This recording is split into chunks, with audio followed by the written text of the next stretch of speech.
In a time when over a dozen MUNs are happening in Odisha over a month, and if we move towards the capital, over 2 dozen in a week, the qualitative content of MUNs have taken a blow.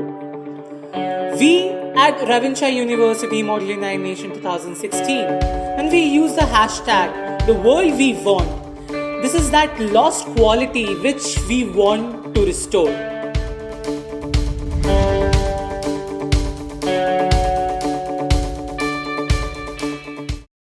It was a conference to write a people's charter, opening with the words, "We, the people of the United Nations, determined to save succeeding generations from the scourge of war."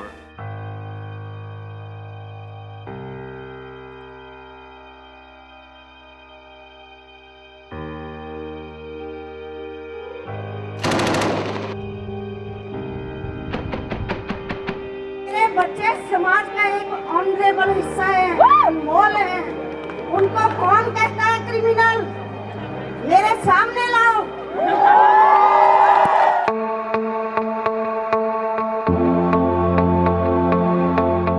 1998 में भारत को परमाणु हथियारों का विकास करने के लिए मजबूर होना पड़ा, क्योंकि परमाणु हथियार रखने वाले प्रमुख देशों ने परमाणु निशस्त्रीकरण की विश्वव्यापी मांग को लगभग अस्वीकार कर दिया था। United Nations completed its 70th anniversary this past year. This is pretty exciting. I mean, look at it in this way. This agenda will be deliberated upon by the university students from all around the globe. I guess that can add a completely new perspective, something totally fresh to the debate which is going on outside the walls of the MUN circuit.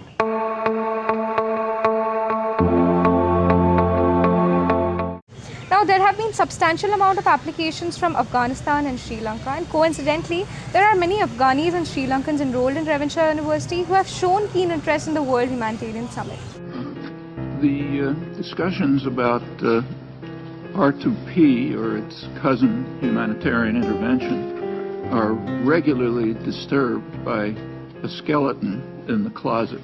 There are a few principles of international affairs that apply quite generally. One is the maxim of Thucydides, that the strong do as they wish, while the weak suffer as they must. Говорим прямо и определенно, российских войск на Украине нет. We've images of military vehicles that are appearing in Russia and then Ukraine.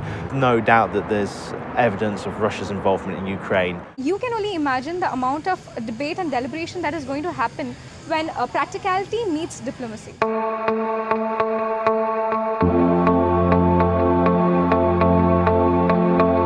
After the show, my mom sent me a message. She was like, "It was a very good show, we had a great time, and I'm really proud of you because you didn't use any F words." And I replied back and I said, "Mom, I would never say feminism on stage." I'm not saying we shouldn't react to sexism, misogyny or patriarchy. That's not what I'm saying. What I'm saying is we shouldn't overreact. Дорогие женщины, dear women, I wholeheartedly congratulate you on International Women's Day. Все успевать. You have time for everything.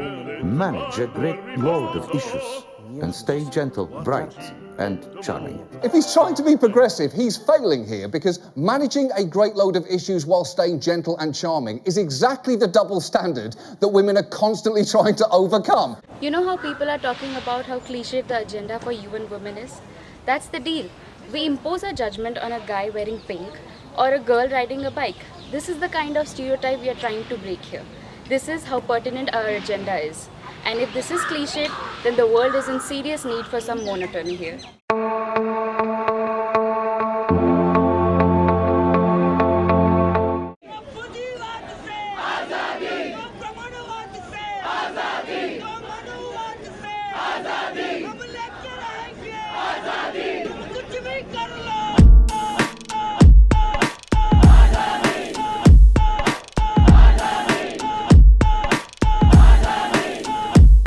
Which means we will keep fighting a battle till we destroy India. You people carry the Indian passport? You are on an Indian campus? You are the beneficiaries of a subsidized Indian government education. Your education is paid for by the Indian taxpayer. I think you misuse your freedom of expression, and then you say that this is cultural. We do not believe that a nation pre-exists its people. It is not a piece of land in the ocean. A nation is created daily. A nation is a daily plebiscite.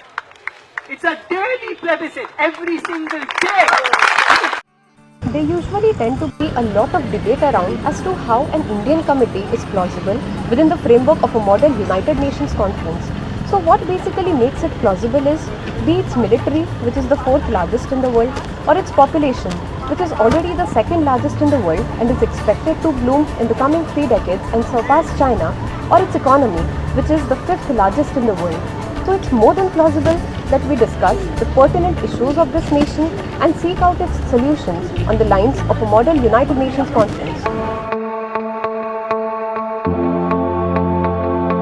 The 4 news agencies for the conference have been meticulously planned. Now, BBC is a channel whose expenditures are actually borne by the British public, but still BBC has got a tendency to report against the ruling government and has been repeatedly banned in several countries. But that itself makes it very special. Reuters again is something which is widely acclaimed for its rapid reporting and yet criticized for its deplorable neutrality in all cases. So as controversial as these news agencies are, they have also upheld significant journalistic standards in their own right. And I can safely ask you all to expect the conference to be a faithful and exciting contemplation of these agencies. As the Amnesty International motto goes, light a candle, don't curse the darkness. The world needs a change. The world needs you. Be the voice of the unheard at Ravenshaw University Model United Nation 2016.